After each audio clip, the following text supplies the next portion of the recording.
Japan சென்றுள்ள பிரதமர் மோடிக்கு அந்த நாட்டினுடைய கலாச்சார சின்னமான தர்மா பொம்மை பரிசா வழங்கப்பட்டிருக்கு.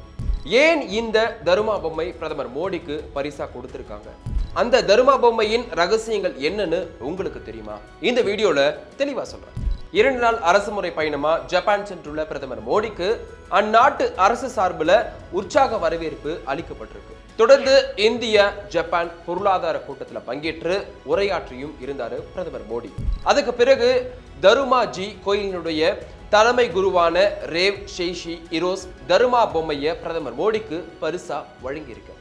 இந்த பொம்மை ஜப்பான் மக்களின் முக்கிய கலாச்சார சின்னங்களில் ஒன்னா கருதப்படுது.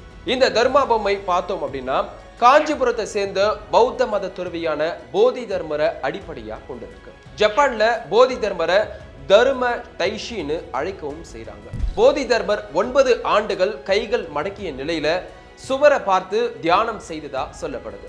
அதனால தான் தர்மா பொம்மைகள் கைகள் மற்றும் கால்கள் இல்லாம வட்ட வடிவத்துல உள்ளதாகவும் நம்பப்படுது. ஆனா பொம்மைக்கு ஏன் கண்கள் இல்லை அப்படின்றதுக்கும் ஒரு காரணம் சொல்றாங்க.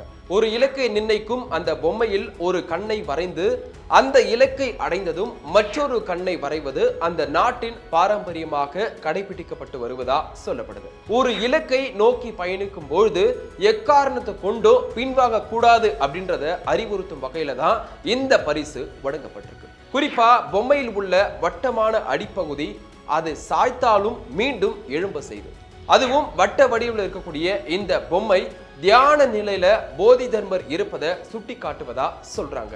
2 நாடுகளுக்கு இடையேயான கலாச்சார உறவை எடுத்து காட்டும் விதமா நீண்ட நாள் நட்புறவின் அடையாளத்தை வெளிப்படுத்தும் விதமாகவும் இந்த தர்மா பொம்மை இந்திய பிரதமர் மோடிக்கு வழங்கப்பட்டது.